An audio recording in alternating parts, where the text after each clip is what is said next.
안녕하세요. 시지푸스의 책방지기입니다. 오늘은 신은 모든 곳에 있을 수 없기에 어머니를 만들었다 라는 책을 소개해 드리려고 하는데요.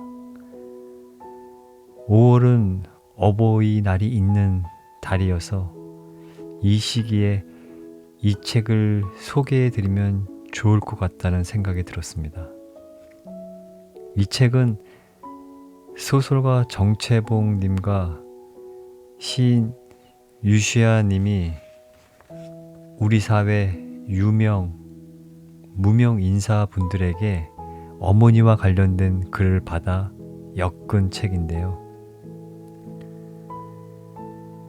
이 책에는 김수환 추기경님과 법정스님, 소설가 최인호 선생님, 영화감독 이창동, 이혜인 수녀님 등 총 49분들의 글들을 담아 놓았습니다. 이 책을 엮은 유시아 시인은 이 책을 엮으며 라는 글 내용 중에 다음과 같이 이 책을 소개하였는데요. 아마도 이 책에 글을 쓴 모든 필자분들이 그러하리라고 생각합니다. 독자들은 인쇄된 종이에 박힌 활자들을 읽지만 우리 엮은이들은 그분들이 거의 모든 원고가 어머니에 대한 그리움과 회한의 눈물로 얼룩져 있음을 직감할 수 있었습니다. 처음에 우리 엮은이들은 어머니에 대한 이 책을 사랑, 배움, 희생 등의 주제별로 나누려고 했었습니다. 그러나 결국 그 생각을 접어버렸습니다. 어머니에 대한 글은 그것이 어떤 내용이나 해도 단 한 가지 사랑이라는 주제로밖에는 묶을 수가 없었기 때문입니다. 추기경님과 법정 스님에서부터 일반 필자에 이르기까지 모든 유명, 무명 인사들이 한결같이 그 사랑을 말하고 있습니다. 굳이 말하지 않아도 우리의 지친 영혼에 대한 유일한 안식처는 어머니밖에 없습니다. 어머니는 우리의 둥지이자 우리에게 날개를 달아준 인생의 스승입니다. 그 날개를 달고 세상을 돌아다니지만 우리에게 그 둥지가 없다면 우리는 방황하는 영혼에 불과합니다라고 설명해 주셨습니다. 저도 이 자리를 빌어서 저희 어머니께 다시 한번 감사하고 사랑한다는 말을 남기고 싶습니다. 오늘은 이 중 김수환 추기경님의 우리 어머니 편과 법정 스님의 마른 나무단처럼 가벼웠던 몸무게 편과 피천득 선생님의 엄마 편, 양기자 선생님의 부엌에서 쓴 연서편을 낭독해 드리도록 하겠습니다. 우리 어머니 김수환. 어느 날 가을 들녘이 보고 싶어 시골에 내려갔다. 어느 수도원이 손님 방에서 자고 아침에 일어나 커튼을 제치고 창문을 여니 가을 하늘 아래 뜰 가득히 피어난 코스모스가 눈에 들어왔다. 상쾌한 아침 공기와 함께 그 모습이 얼마나 청초하고 아름다운지 잃어버린 옛 고향집을 다시 찾은 듯했다. 어릴 때 그러한 아름다운 뜰이 있는 집에서 살아본 일이 없건만 내 마음의 고향, 어머니의 모습이 그 꽃밭에서 미소 짓는 듯했다. 우리 어머니는 코스모스처럼 키가 후리후리하게 크신 편이었다. 그리고 젊었을 때는 분명히 그렇게 수려한 분이었을 것이라고 상상해 본다. 이 세상에서 가장 소중하신 분, 나를 있게 하고 나를 가장 사랑하신 분, 나를 위해서라면 10번이면 10번 다 목숨까지라도 바치셨을 분. 그런데도 나는 이 나이에도 불구하고 아직도 어머니의 이 사랑을 깊이 깨닫지 못하고 있다. 어렸을 때 우리 어머니는 가끔 다리에서 바람이 난다고 하셨다. 나는 그 말씀의 뜻을 오랫동안 전혀 알지 못하다가 이제야 겨우 내 몸에서 느껴 알게 되었다. 20몇 해 전 독일에 있을 때 신학자 폴 틸리가 정초에 독일 국회에서 한 연설을 방송으로 들은 적이 있다. 그때 그이는 이런 말을 했다. 독일, 이 세상 모든 것 위에 가장 뛰어난 독일. 이것은 독일이 다른 나라와 비교해서 제일이라는 뜻이 아닙니다. 우리에게 독일이란 나라는 어머니 같은 존재요. 마치 우리 어머니가 비록 객관적으로는 평범한 한 여성에 지나지 않는다 할지라도 나에게는 둘도 없는 세상에서 으뜸가는 어머니이듯이 그렇게 우리 독일도 우리에게는 으뜸이라는 뜻입니다.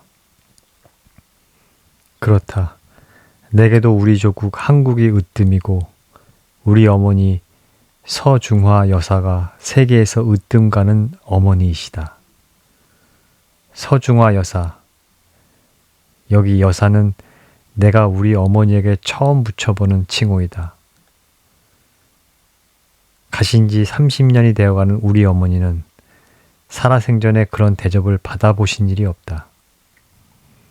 우리 어머니는 여사라는 존칭을 붙여야 할 만큼 사회적인 신분이나 학벌이 있는 분이 아니셨다.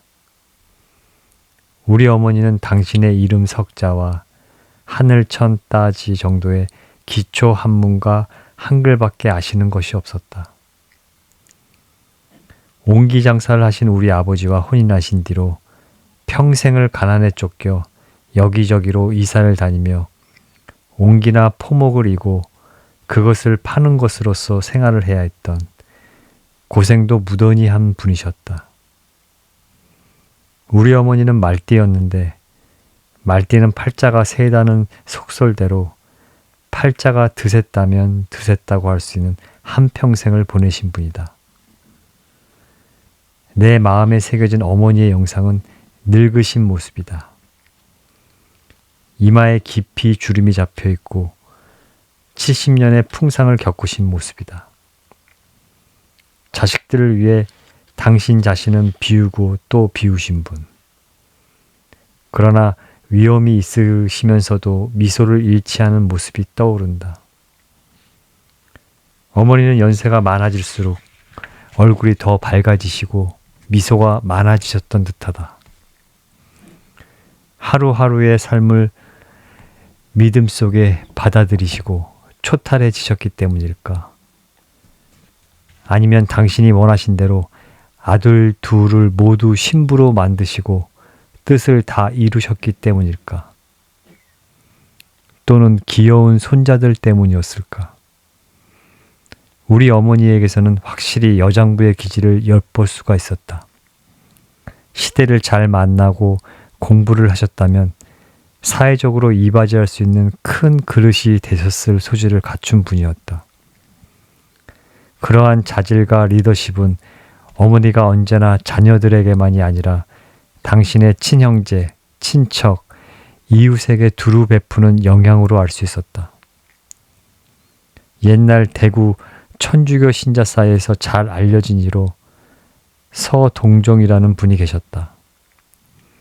그분은 남자이면서 동정을 지키신 분이라 이름을 그렇게 불렀는데 이 어른이 우리 외삼촌이셨다. 이분은 주위로부터 그 인품과 돈독한 신앙심으로 존경받던 분이었다. 그런데 이분이 우리 어머니에게는 큰 오빠이면서도 십수년 연하여 누이 동생인 우리 어머니를 늘 존경에 가까운 경외심으로 대하시는 것을 보았다. 그러고 보면 우리 어머니는 충분히 그 자질을 갖추셨으면서도 한 번도 제대로 피어나지 못하셨던 분이다. 오로지 자식들을 피어나게 하기 위해 당신은 밑거름이 되신 분이었던 듯하다. 어머니에 대한 기억으로 가장 오래된 것은 내가 3살인가 4살을 먹었을 때, 그때 우리는 경북 선산읍에 살았다. 국화빵 기계에 빵을 굽던 어머니의 모습이다. 나는 그때 어머니에게 기대에 앉아 있었고, 어머니는 그 구경꾼들에 팔려고 빵을 굽고 계셨다. 또 머리에 무엇인가 이신 어머니의 손을 잡고 밑에는 푸른 물이 흐르는 어느 긴 철교를 무서워하며 건넜던 일이 떠오른다. 그건 역시 어머니의 장사길이었던 듯하다. 내 기억으로는 우리 집 살림은 그 즈음부터 아버지보다도 어머니가 맡아 꾸려나가신 듯하다. 선산의 우리 집 가까이에 일본 아이들이 다니는 초등학교가 있었다. 어느 날 그곳 아이들과 내 바로 위의 형이 싸우는 자리에 나도 끼어 있다가 일본 아이가 던진 돌이 내 이마에 맞아 상처를 입었는데 그 흉터가 아직도 남아있다. 5살 때 우리는 그런 선산에서 군 위로 이사했다. 큰 제를 하나 넘어와 군이 용대동이라는 동네에 살 때 나는 서쪽에 있는 그 산을 가끔 바라보았다. 특히 해질 무렵이면 그 산을 자주 바라보곤 했었다. 어린 마음에도 우리는 저 산을 넘어서 왔고 지금 사는 이곳은 객지이며 저 산 너머 어디엔가 우리 고향이 있겠지 하는 생각이 무의식 중에 있었던 듯하다.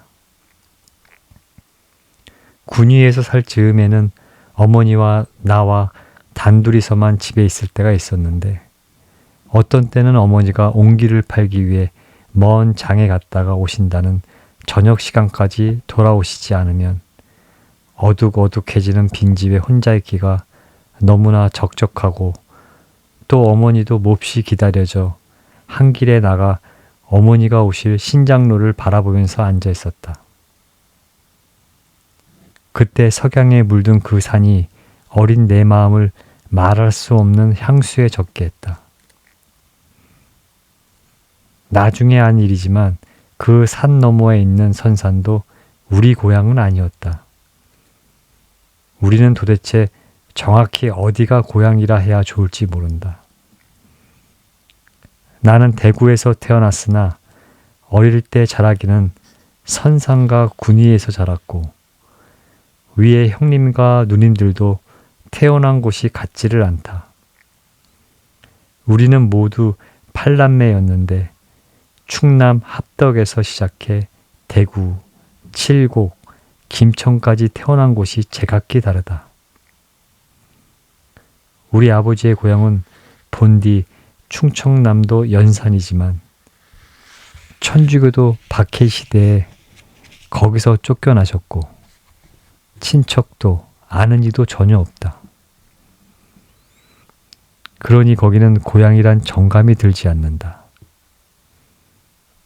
그보다는 경상도에서 특히 대구에서 더 오래 살았으니 우리는 모두 대구가 고향이라고 생각하게 되었다. 더구나 대구는 우리 어머니의 고향이다.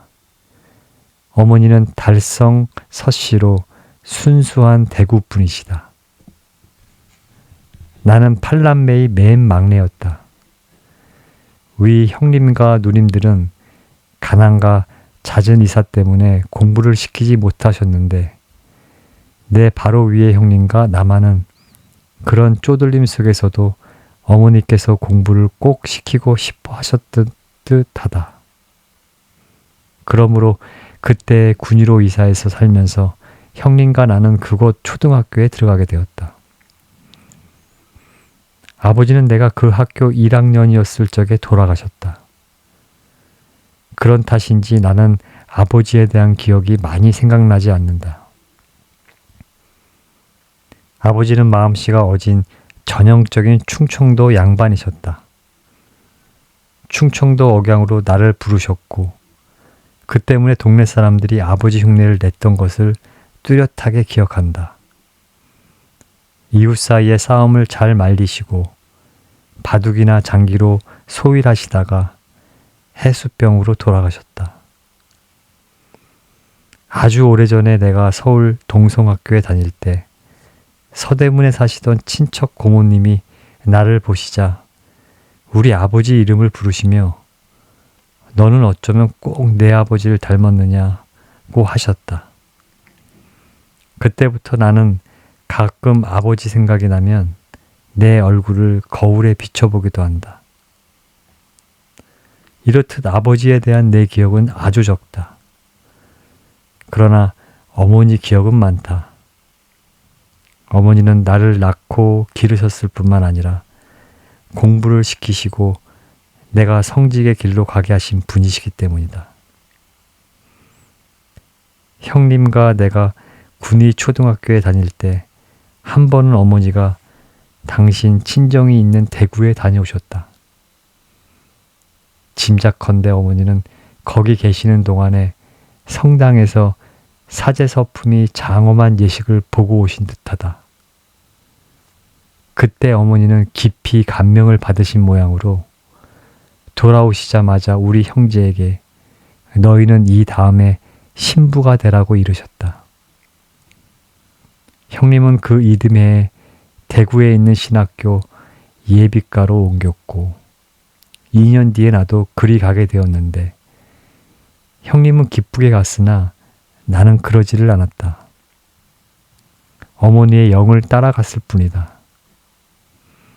우리 어머니는 본디 성품이 고든 분이셨고 거짓이나 불의와는 한사코 타협할 줄 모르는 분이어서 자식들 교육에도 그만큼 엄격하셨다. 특히 아버지께서 돌아가신 뒤에는 아비 없는 자식이라는 말을 들어서는 절대로 안 된다고 하셨고 그 때문에 내 위의 형님과 나 두 어린 형제를 더욱 엄하게 키우셨다. 따라서 어머니의 영을 거스린다는 것은 상상도 할 수가 없었다. 또 우리는 어릴 때 거짓말은 물론이요 욕 같은 상스러운 소리를 한마디도 입에 올릴 수 없었다. 나에게 신앙을 심어준 분은 물론 어머니이시다. 그뿐더러 형님이 신학교로 간 뒤에 그 위 형님들은 돈벌이 한다고 집을 나가 없을 동안에 집에는 어머니와 나 둘만이 살았다. 그때 어머니는 날마다 저녁이면 긴 기도를 하셨고 나는 그 뜻을 잘 모르면서도 졸면서 어머니와 함께 그 기도를 바쳐야 했다. 그러시고도 자기 전에는 성서나 옛 성인의 이야기를 읽어주셨다. 그것은 물론 내가 그런 성인처럼 되라는 뜻이었다. 이때 들은 성인 이야기로 기억에 남는 성인은 성분도 라브로라는 거지 행각으로 하나에서 10가지 복음이 가득한 청빈과 사랑의 일생을 살다간 성인이다. 그리고 효자전을 자주 읽어주셨기 때문에 한 번은 어머니가 교리 문답 공부를 잘 안 한다고 꾸짖으시자 어머니가 들려주신 효자전의 이야기 그대로 밖에 나가 내 손으로 매를 만들어 와서 어머니께 드리며 종아리를 드러내고 어머니 이 불효 자식을 때려주십시오 라고 한 때도 있었다. 어머니는 물론 그 매로 나를 때리지 않으시고 다시 한번 조용히 타이르시는 걸로 그 일을 끝내셨다. 이렇듯 비록 엄하게 다루셨어도 내 기억으로 우리 어머니가 손수 매를 드신 적은 한 번도 없었다. 우리 집은 참으로 가난했다. 늘 초가상간에서 살았고 대구에서는 한때 새빵살이도 했다. 그런데 우리 집 방은 언제나 깨끗이 도배한 방이었다. 우리가 군위의 시골 동네에 살 때에도 그러했는데 그 무렵에 그 동네에서 도배한 방은 극히 드물었다. 우리보다 형편이 몇 갑절이 나은 집도 벽에 도배는 할 줄 몰랐다. 그러나 우리 어머니는 벽에 도배를 적어도 한 해에 2번씩 하셨고 우리가 입은 옷도 깨끗한 편이었다. 그뿐만 아니라 밥 또한 늘 잡곡이 좀 섞인 쌀밥이었다. 이것도 그 즈음의 시골에서는 드문 일이었다. 어머니는 우리의 교육에는 엄하셨지만 먹는 것, 입는 것은 마치 부잣집 자식들처럼 하셨다. 그러나 사치란 있을 수 없었고 심지어는 엿이나 과자 따위의 군것질도 할 수 없었다. 내가 어릴 때 우리 집에서는 떡을 한 일이 없었다. 어머니가 처음으로 떡을 하신 것은 내 큰 조카의 돌잔치 때였다. 어머니는 이처럼 남들이 흔히 해먹는 떡조차 하지 않으셨으나 끼니마다 먹는 음식만은 그 즈음의 시골에서는 보기 드문 인류 음식이었다. 나는 지금도 그것을 신기하게 생각한다. 그런 가난 속에서 어머니가 우리를 어떻게 그렇게 먹이셨을까 하고. 나는 뒤에 사람들한테서 부잣집 아들같이 보인다는 말을 가끔 들은 일이 있다. 다시 말하면 어릴 때부터 귀하게 자란 부잣집 아들처럼 전혀 궁해 보이지 않는다는 것이다.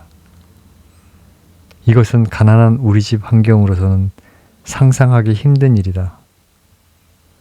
그러나 내가 그렇게 궁해 보이지 않고 부잣집 아들처럼 보였다면 그것은 순전히 우리 어머니가 우리를 그 가난 속에서도 귀하게 키우셨기 때문이라고 생각한다. 바로 이 무렵에 나는 어머니의 손은 참으로 약손이라는 것을 알게 되었다. 배가 아플 때 어머니의 따뜻한 손이 내 배를 부드럽게 어루만지면 아픈 것이 씻은 듯이 낫고 체했을 때 어머니가 바늘로 엄지손가락 마디를 따주셔서 맺힌 피를 흘리면 체한 것이 곧바로 낫는 것은 흔한 일이었다. 그보다도 더 놀라운 것은 우리 큰형님이 20대에 집을 나가 일본에 가 있다가 다리에 큰 화상을 입어 죽게 되었다는 소식을 듣자마자 어머니가 바로 일본으로 건너가서 형님을 데려와 집에서 조약으로 살리신 것이었다. 어린 나이였지만 나에게는 어머니가 일본말을 한마디도 모르시면서 일본까지 혼자 가셔서 주소 하나만 들고 형님을 찾아내어 기어이 데려오신 것이 참으로 놀라웠고 또 화상으로 다리가 썩어가 들것에 누워 돌아온 형님을 어머니가 온갖 조약으로서 3년 뒤에는 완치시켜 자유로이 다닐 수 있게까지 하신 그 의술이 참으로 신기했다. 나는 그때 어머니는 어머니이시기 때문에 자식이 병에 무슨 약이 좋은지 육감으로 아시는 어떤 지혜를 지니고 계시다고 느꼈다.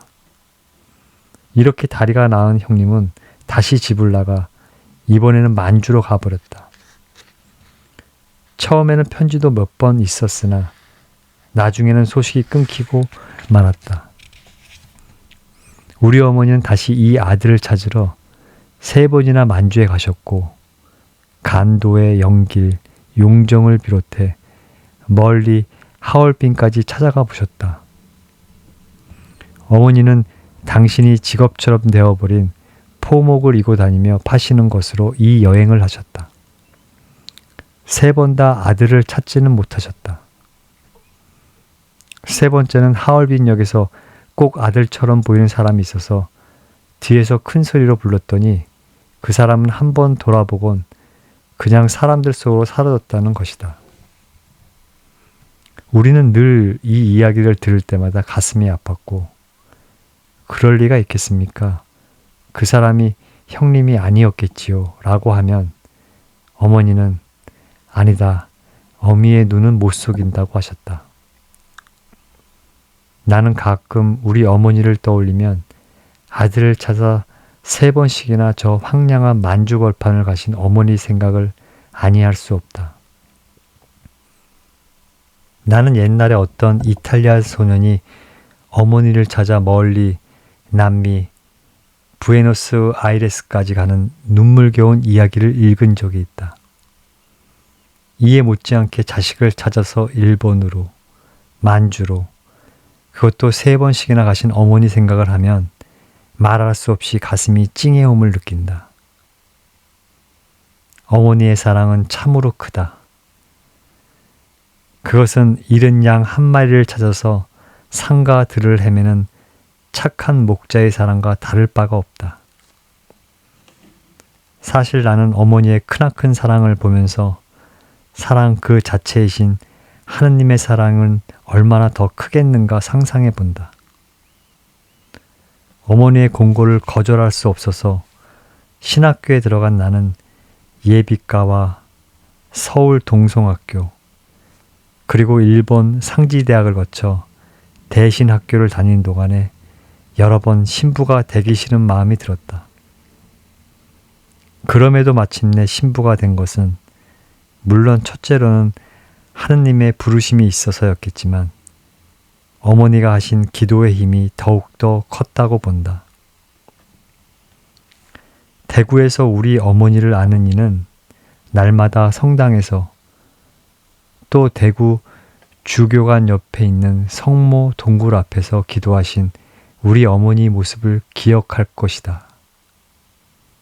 내가 일본 제국주의 시대 말엽에 학병에 끌려갔다가 살아서 돌아오자 많은 분들이 어머니의 이 기도 이야기를 들려주면서 그 기도의 힘으로 내가 살아서 돌아온 것이라고 했다. 학병 이야기가 나오니 참으로 잊을 수 없는 일이 하나 생각난다. 어머니는 내가 막내였기 때문이었겠지만 나에 대한 애정이 대단하셨다.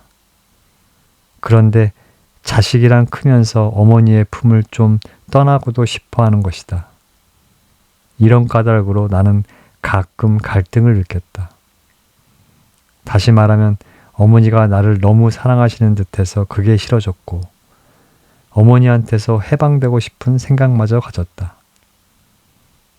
그럴 무렵에 학병에 끌려가게 되었고 하던 공부도 철학이어서 그런지는 몰라도 나는 죽음에 대한 생각을 했고 만일 죽는다면 어머니가 보시지 않는 먼 곳에서 죽고 싶었다. 어머니가 내 죽은 것을 보시고 괴로워하실 것을 참아 보지 못할 듯해서 그랬다. 그런데 학병으로 나가 막상 죽을 위험에 임박한 지경에 이르러서는 나는 정반대로 어머니가 보고 싶고 어머니 품에서 죽고 싶은 강렬한 소망에 사로잡혀 버렸다. 이 경험은 태평양 한가운데에 떠있던 배 위에서 했다. 그때 우리가 탄 배는 근처에 나타난 미군 잠수함에게 어느 순간에 어뢰 공격을 받을지 모를 급박한 상황에 놓여 있었다. 우리 배는 2,000톤급의 작은 화물선이었다는 데다 기름, 폭약 같은 것만 잔뜩 싣고 있어서 한 방 맞기만 하면 그 즉시로 배도 사람도 한꺼번에 폭발해 버릴 수밖에 없는 지경이었다. 그러한 갑판 위에서 어느 한순간에 닥칠지도 모르는 죽음을 기다리면서 나는 수평선 위로 떠오르는 어머니의 모습을 보았다. 그때 불현듯이 어머니가 보고 싶고 그 품에 안겨 죽고 싶은 마음이 물밀듯이 밀려왔다. 나는 평소에 내가 겉으로 생각하던 것과는 정반대의 이와 같은 내 본심을 깨닫고 참으로 놀랐다. 어머니 곁을 떠나 죽고 싶다는 것은 순전히 내가 만들어낸 생각이고 내 본심은 어머니 곁으로 돌아가고 싶은 것이었구나 하는 깨달음을 그때 얻었다. 나는 이 경험 말고도 두서너 번 꿈속에서 평소에 내가 생각하고 느끼던 것과는 전혀 다른 심적 반응을 일으키는 경험을 하고 난 뒤에는 내 본심이라는 것, 즉 내 마음속 깊이 있는 참된 내 모습이 무엇인가를 생각하게 되었다. 아무튼 나는 이 경험 뒤로 어머니는 내게 얼마나 소중한 분이신지, 참으로 본향과 같은 분이요 마음의 고향이라는 것, 그 품을 떠나서는 내가 살아있을 수도, 아니 존재할 수조차 없다는 것을 깊이 느꼈다. 우리 어머니는 당신이 원하시던 대로 먼저 우리 형님이 신부가 되는 것을 보셨고, 그리고 6년 뒤인 1951년 가을에는 내가 신부가 되는 것을 보시고 참으로 기뻐하셨다. 아마 내 기억으로는 어머니가 그렇게까지 기뻐하신 일은 달리 없었을 것이다.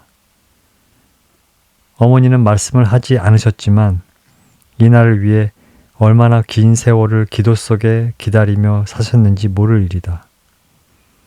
그리고 우리 어머니의 소원은 두 형제가 신부가 되는 것만이 아니라 참다운 성덕에도 뛰어난 신부가 되는 것이었다. 지난해 돌아가신 우리 형님은 어머니께 자상도 한 분이었지만 어머니 뜻대로 정녕 거룩하게 살다가 간 분이다. 특히 세상을 떠나기 전 열 몇 해 동안은 의지 가지 없는 결핵 환자들을 위해 몸바치면서 자신의 건강은 전혀 돌보지 못하셨던 참으로 많은 일을 사랑하다가 간 분이다. 내가 모습이나 성격이 우리 아버지를 닮았다면 형님은 우리 어머니를 더 닮은 분이었다. 그래서 그분은 마음씨도 다정하고 인물도 나보다 나은 분이었다. 우리 어머니는 아무튼 당신이 원하시던 대로 아들 둘이 신부가 되는 것을 보시고 4해 가까이 신부인 나를 위해 함께 사시며 기도로서 도와주시다가 1955년 3월에 향년 72의 나이로 이 세상을 떠나셨다. 나는 그때 어머니가 사신 집에서 그리 멀지 않은 대구 주교관에서 주교 비서로 일하고 있었다. 어머니가 위급하시다는 소식을 듣고 달려가서 곧 의사를 불러오고 했으나 어머니는 어머니 하며 다급하게 부르는 내 가슴에 기대신 채 조용히 선종하셨다. 불효막심한 이야기지만 어머니가 돌아가셨을 때 나는 별로 울지 않았다. 그 즈음 어머니의 건강이 좋지 않으셔서 어쩌면 오래 사시지 못할지 모르겠다는 염려 속에 그때도 새방에 계시던 어머니를 자그마하나마 집을 하나 마련해 옮겨 모셨고 식량과 뗄나무 따위를 갖추어 큰 일을 치러도 좋을 준비를 막 마친 뒤에 가셨기 때문이다. 또 아들 둘이 바라신 대로 신부가 되는 것을 보신 우리 어머니는 당신이 원하신 때에 영혼의 준비를 잘 하시고 돌아가셨기 때문이다. 우리 어머니는 평소에 예수님의 순환을 기리는 사순절에, 그것도 성모님을 기념하는 토요일에 가시기를 원하셨는데 원하시던 대로 그 철에 그날에 가셨다. 가신 날에는 중풍으로 누워 계셨던 병상에서 일어나 방 벽에 걸린 십자가를 떼어 드시고 성당에 가셔서 그 십자가를 손에 꼭 잡은 채 성로 신공을 다하셨고 때마침 기도하고 계시던 나이 드신 사제에게 다시 한번 총고회를 하시고 집에 돌아와 저녁을 잘 드시고 나서 그날 밤에 조용히 돌아가셨다. 아무튼 나는 어머니 장례 때 별로 눈물을 보이지 않았다. 그러나 나는 갑자기 고아처럼 느껴졌다. 내 나이 30이 넘었는데도 모든 것이 텅 빈 듯했다. 어머니의 장례는 성대했다. 조문객도 많아서 미사 때는 성당을 가득히 메웠다. 아들 둘이 신부인 것도 영향을 주었겠지만 어머니가 당신의 깊은 신앙생활과 이웃 정교와 사랑의 실천으로 평소에 존경받아 오신 것이 그렇게 많은 분을 오시겠다고 본다. 우리 어머니는 특히 가난하고 병든 이웃이나 상을 당해 슬퍼하는 집을 반드시 찾아보시고 기도로서 또는 적으나마 물질적으로도 도움을 주시고 이웃과 아픔을 함께 나누시는 분이었다. 어머니는 가난 속에서도 정이 많으신 분이었다. 어머니 가시고 난 30 몇 년 동안에 나는 성묘도 자주 못했고 어머니를 위한 기도도 자주 드리지 못했다. 그러나 어머니의 사랑이 얼마나 큰 것인지는 가끔 생각하게 된다.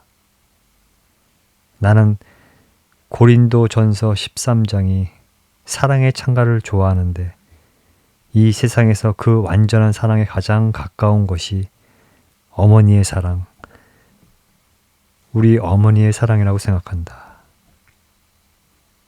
우리 어머니라고 결코 완전 무결하다고 할 수는 없겠으나 나에게 어머니의 사랑은 내 모든 것을 덮어주고 모든 것을 믿고 모든 것을 바라고 모든 것을 견디어내는 사랑이다. 가실 줄 모르는 사랑, 그것이 나에 대한 어머니의 사랑이다. 나는 어머니가 만주에 가서 소식이 끊긴 아들을 3번이나 찾아다녔다는 이야기를 했는데 어머니는 아들을 찾으시기만 했다면 그 아들이 비록 폐인이었을지라도 반드시 당신의 품에 안고 집으로 데려오셨을 것을 의심치 않는다. 우리 어머니가 눈을 감으실 때 가장 잊지 못하신 것이 그 아들이지 않았나 생각한다. 가을 들녘을 보고 서울로 돌아온 지 꼭 일주일 뒤에 내가 묵었던 수녀원의 수녀님들이 모두 몇 마디씩 쓴 편지를 한꺼번에 보내주었다. 그런데 모두가 지금 그 뜰에 코스모스가 더 아름답게 만발했으니 또 한 번 와서 보라는 것이다. 내가 이틀을 묵고 떠나던 날 아침 그 뜰을 다시 보면서 코스모스와의 이별을 아쉬워하는 것을 보았기 때문이다. 코스모스처럼 청초한 수녀님들의 글을 읽고 있으려니 다시금 우리 어머니가 그 뜰에서 미소 지으며 손짓하시는 듯하다. 코스모스와 어머니, 왜 이렇게 이 가을에는 가신 지 30해나 되는 어머니 생각이 더욱더 나는 것일까? 마른 나무단처럼 가벼웠던 몸무게. 법정. 우리 같은 출가 수행자는 세상의 눈으로 보면 모두가 불효자다. 나 길러준 은혜를 등지고 뛰쳐나와 출세간의 길을 가고 있기 때문이다.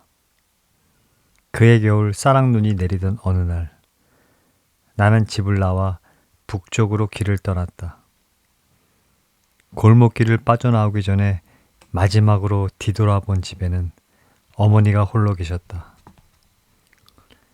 중이 되러 절로 간다는 말은 차마 할 수 없어 시골에 있는 친구 집에 다녀온다고 했다. 나는 할머니의 지극한 사랑을 받으면서 자랐다. 어머니의 품속에서보다도 비쩍 마른 할머니의 품속에서 혈연의 정을 익혔을 것 같다.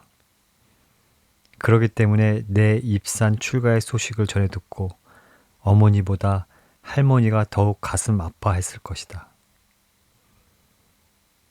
내가 해인사에서 지낼 때 할머님이 돌아가셨다는 소식을 뒤늦게 친구로부터 전해 들었다. 할머니는 돌아가시기 전에 외동손자인 나를 한번 보고 눈을 감으면 원이 없겠다고 하시더란다. 불전에 향을 살라 명복을 빌면서 나는 중2 된 후 처음으로 눈물을 흘렸다.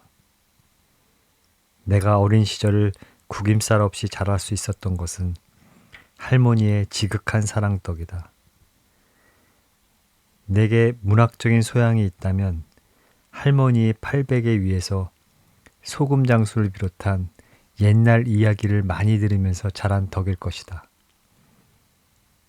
맨날 똑같은 이야기지만 실컷 듣고 나서도 하나 더 해달라고 조르면 미천이 다 됐음인지 긴 이야기 해주랴 짧은 이야기 해주랴고 물었다.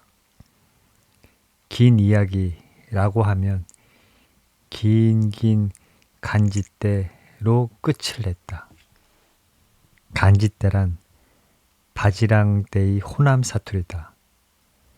그러면 짧은 이야기하고 더 졸라대면 짧은 담뱃대로 막을 내렸다. 독자인 나는 할머니를 너무 좋아해 어린 시절 할머니가 가시는 곳이면 어디든지 강아지처럼 졸졸 따라 나섰다. 그리고 할머니를 위해서라면 무슨 일이든지 선뜻 나서서 기꺼이 해드렸다. 일제 마렵 담배가 아주 귀할 때 초등학생인 나는 혼자서 10리도 넘는 시골길을 걸어가 담배를 구해다 드린 일도 있다.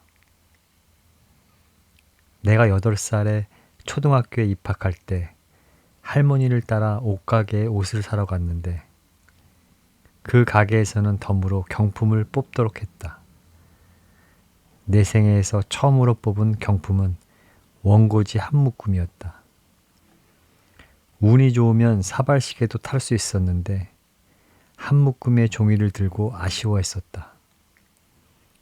지금 돌이켜보면 원고지 칸을 메꾸는 일에 일찍이 인연이 있었던 모양이다. 할머니의 성은 김해 김씨이고 이름은 금옥, 고향은 부산 초량. 부산에 처음 가서 초량을 지나갈 때 그곳이 아주 정답게 그려졌다. 지금 내 기억이 창고에 들어있는 어머니에 대한 소재는 할머니에 비하면 너무 빈약하다. 어머니에 대해서는 나를 낳아 길러주신 우리 어머니보다 내가 그리는 어머니의 상, 즉 모성이 수호천사처럼 늘 나를 받쳐주고 있다.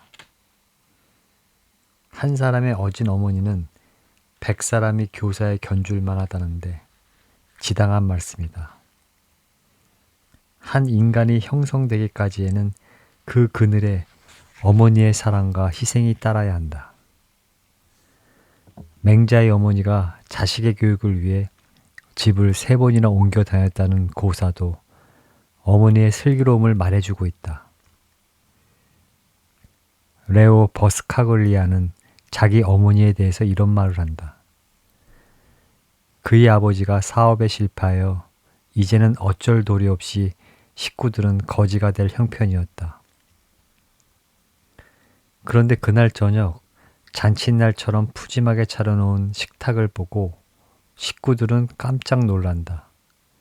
아버지는 어머니에게 도대체 이게 무슨 짓이오? 당신 정신 나갔소? 하고 화를 낸다. 그때 어머니는 우리에게 즐거움이 필요한 때는 내일이 아니라 바로 지금이에요. 지금이야말로 우리에게 행복이 필요한 때예요. 잠자코 잡수기나 하세요. 라고 말한다. 고등교육을 받은 일이 없지만 참으로 슬기롭고 어진 어머니다. 어머니의 만류를 뿌리치고 미국에서 파리로 건너간 아들은 빈털터리가 되어 몇 길을 굶은 끝에 하는 수 없이 어머니에게 급한 전보를 친다. 굶어 죽어가요 아들. 어머니로부터 즉시 회신이 도착한다. 굶어라 엄마. 이 회신을 받아본 순간 아들은 정신이 번쩍 든다. 지금까지 어려운 일에 부딪힐 때마다 어머니에게 의존해 오던 나약한 그 끈앞풀이 한순간에 끊어진 것이다. 그는 마침내 혼자서 일어서지 않으면 안 되었다. 뒷날 어머니는 그때 일을 두고 아들에게 이런 말을 들려준다. 굶어 죽어간다는 내 전보를 받고 정말 견디기 어려운 일이었다. 하지만 그때 그렇게 하지 않으면 내가 내 자신으로서 성장하지 못할 것 같아서였단다. 나는 절에 들어와 살면서 2번 어머니를 뵈러 갔었다. 내가 집을 떠나 산으로 들어온 후 어머니는 사촌 동생이 모시었다. 무슨 인연인지 이 동생은 어려서부터 자기 어머니보다 우리 어머니를 더 따랐다. 모교인 대학에 강연이 있어 내려간 김에 어머니를 찾았다. 대학에 재직 중인 내 친구의 부인이 새로 이사간 집으로 나를 데리고 갔었다. 불쑥 나타난 아들을 보고 어머니는 무척 반가워하셨다.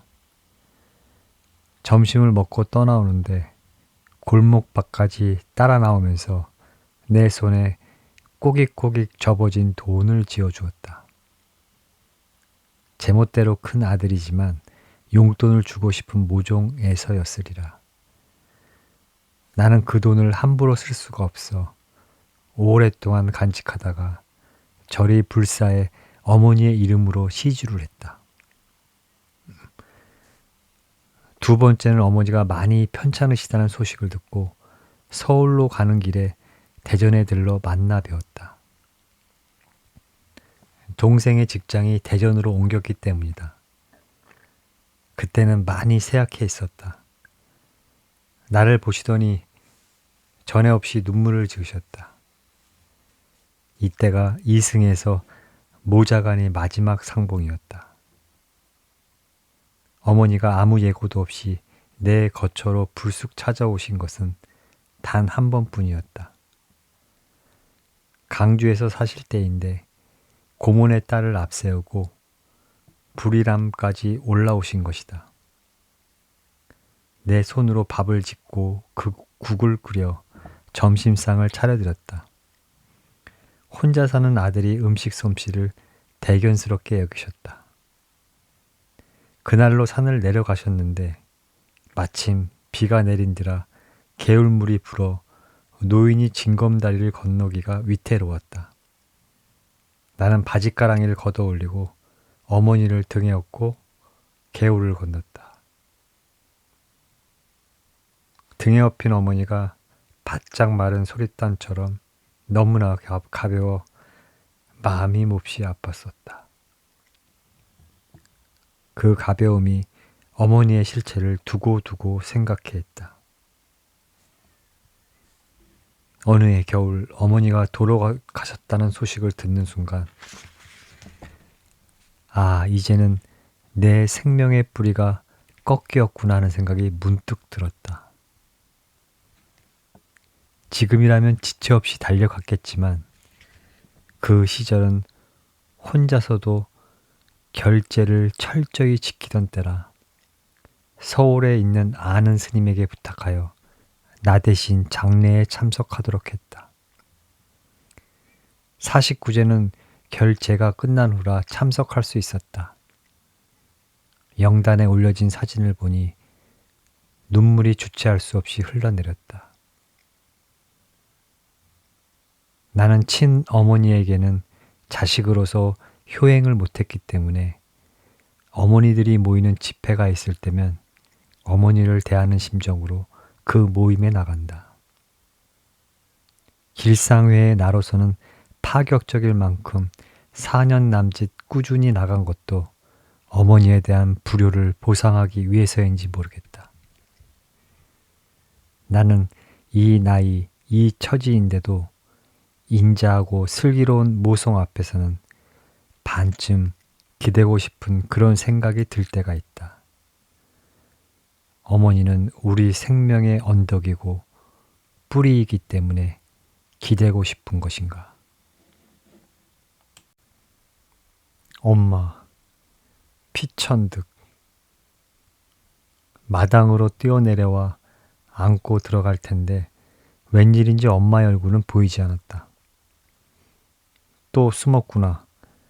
방문을 열어봐도 엄마가 없었다. 옳지, 그럼 다락에 있지. 발판을 갖다 놓고 다락 문을 열었으나 엄마는 거기에도 없었다. 건너방까지 봐도 없었을 때에는 앞이 보이지 않았다. 울음 섞인 목소리로 몇 번이나 엄마를 불렀다. 그러나 마루에서 째깍대는 시계 소리밖에는 아무 대답도 들리지 않았다. 나는 두 손으로 턱을 개고 주춧돌 위에 앉아서 정말 엄마가 없는 아이같이 울었다. 그러다가 신발을 벗어서 안고 벽장 속으로 들어갔다. 나는 그날 유치원에서 몰래 빠져나왔었다. 순이한테 끌려다니다가 처음으로 혼자 큰 행기를 걷는 것이 어떻게나 기뻤는지 몰랐었다. 금시에 어른이 된 것 같았다. 자파상 유리창도 들여다보고 약 파는 사람 연설하는 것도 듣고 아이들 싸움하는 것 구경하고 그러느라고 좀 늦게 온 듯하다. 자다가 눈을 떠보니 캄캄하였다. 나는 엄마를 부르면서 벽장 문을 발길로 찼다. 엄마는 달려들어 나를 끌어안았다. 그때 엄마의 가슴이 왜 그렇게 뛰었는지, 엄마의 팔이 왜 그렇게 떨렸는지 나는 몰랐었다. 너를 잃은 줄 알고 엄마는 미친년 모양 돌아다녔다. 너는 왜 그리 엄마를 성화목이니? 어쩌자고 너 혼자 온단 말이냐? 그리고 숨기까지 하니 너 믿고 살아가는데 엄마는 아무래도 달아나야 되겠다. 나들이 간 줄 알았던 엄마는 나를 찾으러 나갔던 것이었다. 나는 아무 말도 아니하고 그저 울었다. 그 어떤 날 밤에 자다가 깨어보니 엄마는 아니 자고 앉아 무엇을 하고 있었다. 나도 일어나서 무릎을 꿇고 엄마 옆에 앉았다. 엄마는 아무 말도 않고 장롱에서 옷을 꺼내더니 돌아가신 아빠 옷 한 벌에 엄마 옷 한 벌씩 짝을 맞춰 차곡차곡 집어넣고 내 옷은 따로 반다지에 넣고 있었다. 그것을 보고 나도 모르게 슬퍼졌지만 엄마 품에 안겨서 잠이 들었다.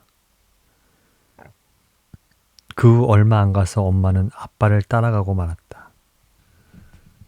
엄마가 나의 엄마였다는 것은 내가 타고난 영광이었다. 엄마는 우아하고 청초한 여성이었다. 그는 서화에 능하고 검은고는 도에 가까웠다고 한다.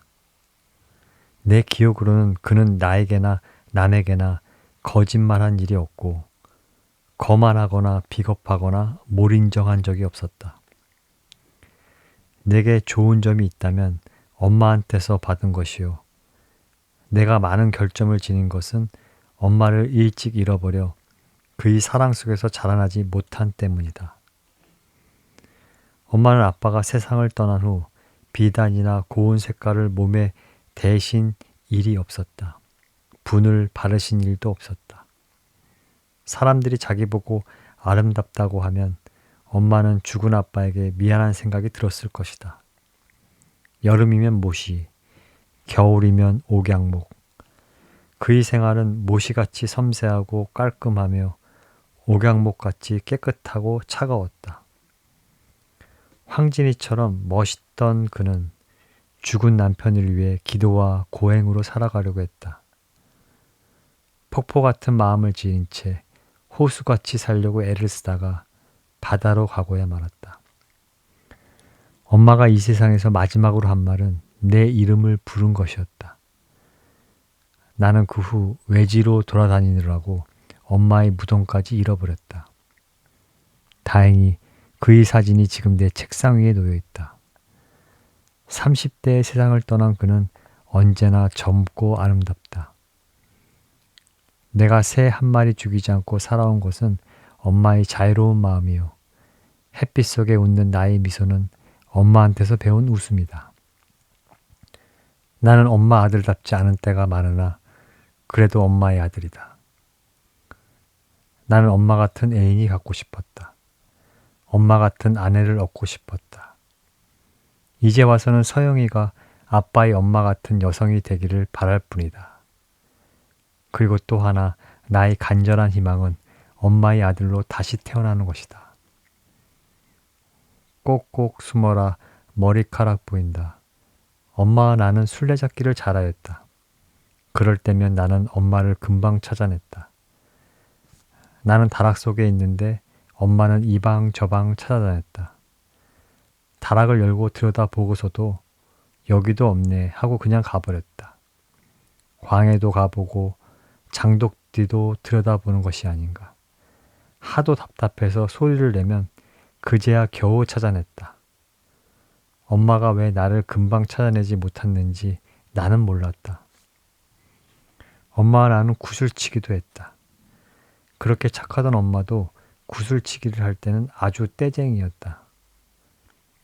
그런데 내 구슬을 딴 뒤에는 그 구슬을 내게 도로 주었다.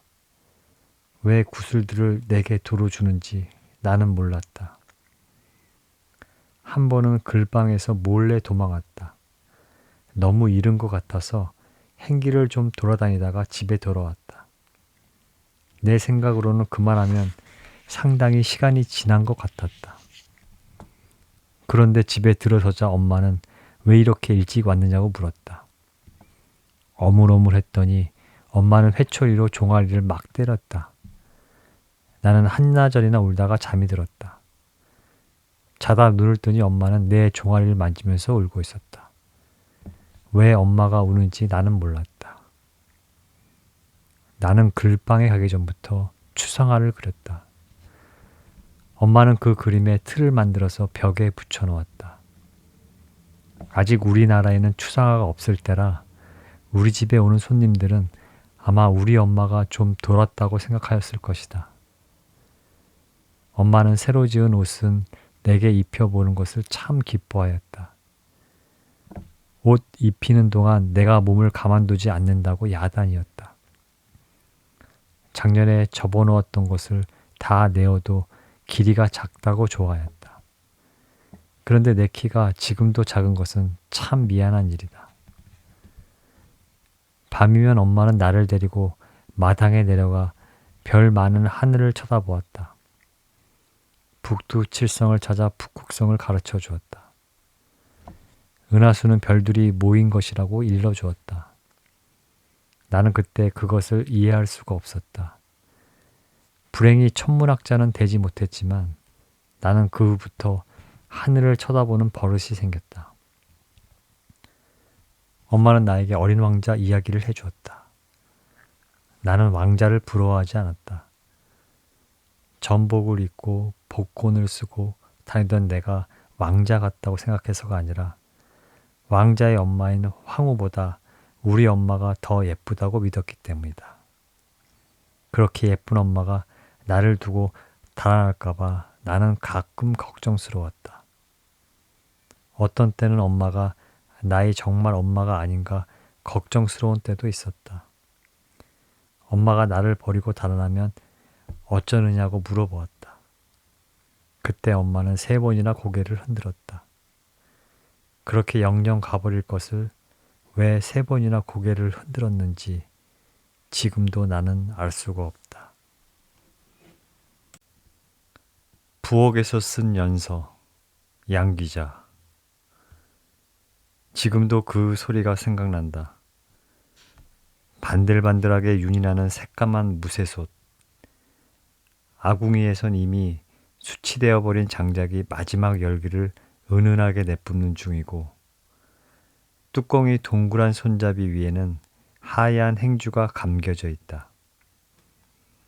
그 소리는 상차림에 바쁜 젊은 날의 내 어머니가 행주로 감싸는 뜨거운 솥뚜껑의 손잡이를 끙 힘주어 열어젖힐 때 기다렸다는 듯이 퍼져나온다.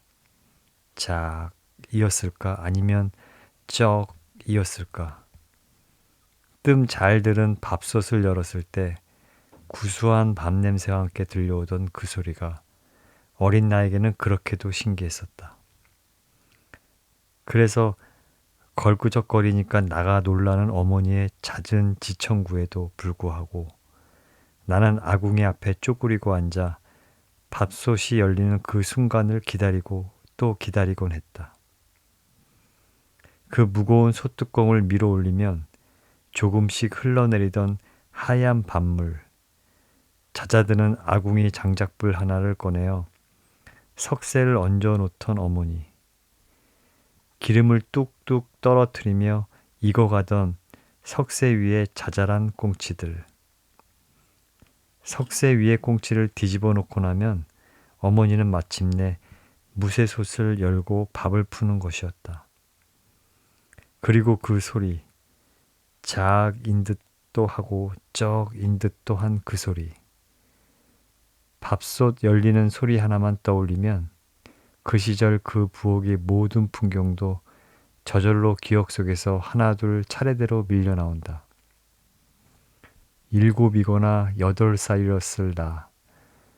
우물에서 물을 길어 부엌으로 종종 달려가던 젊은 어머니의 옥색 치맛자락을 배경으로 하는 시간들.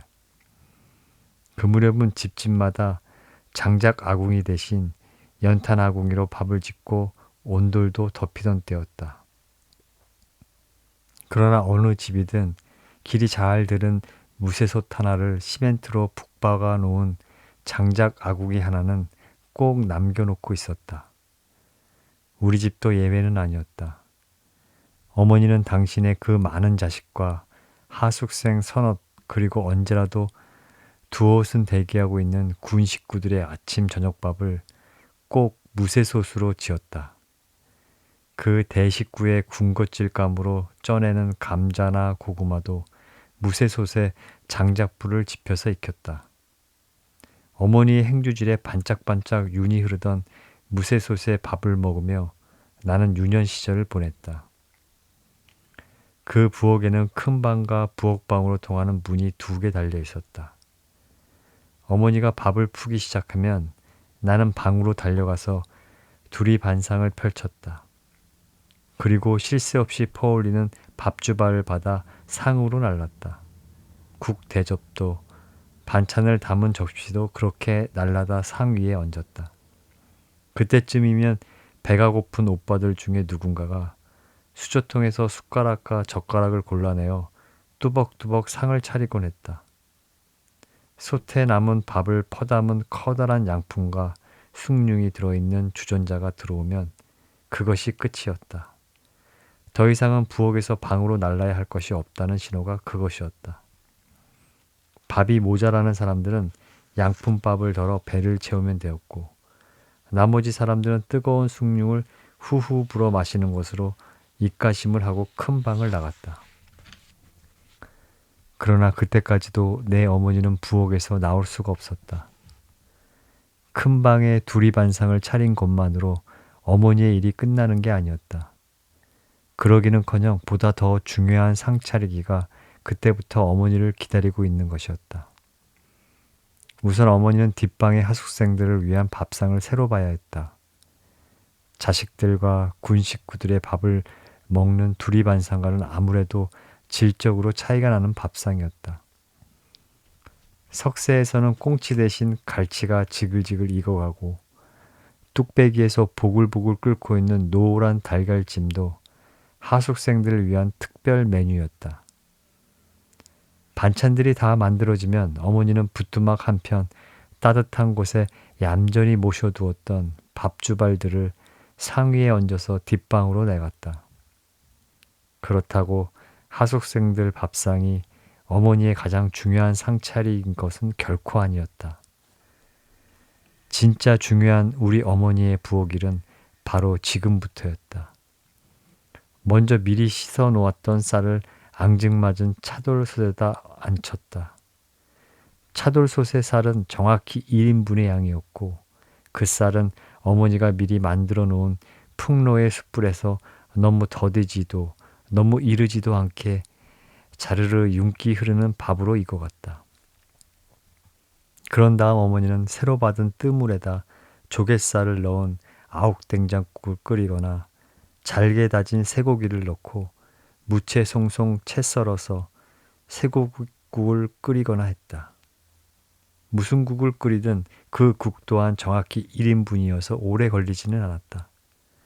밥과 국을 모두 새로 끓이는 그 특별한 상 차리기에 김치인들 먹던 것을 상에 얹어낼 어머니가 아니었다.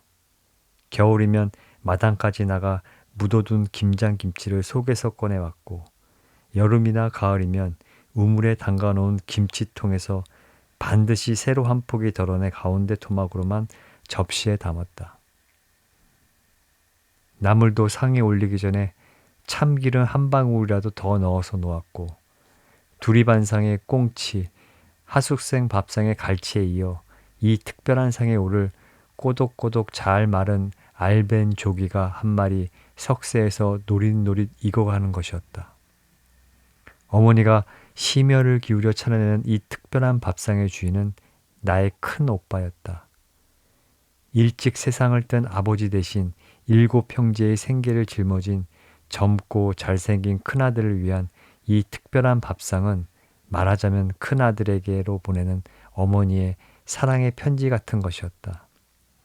나는 너를 이렇게도 사랑하고 있으며 나는 오로지 너의 건강만을 빌고 빌 뿐이며 나는 내 입으로 들어가는 한 숟가락의 밥을 쳐다보는 재미로 살고 있다는 어미의 마음이 돌솥밥으로 참기름으로 알벤 조기 한 마리로 올올이 표현되고 있는 연서였다. 그리고 그 연서는 언제나 부엌에서 쓰여지는 것이었다. 그러나 어디 큰오빠의 특별한 밥상만이 어머니의 연서 쓰기였을까?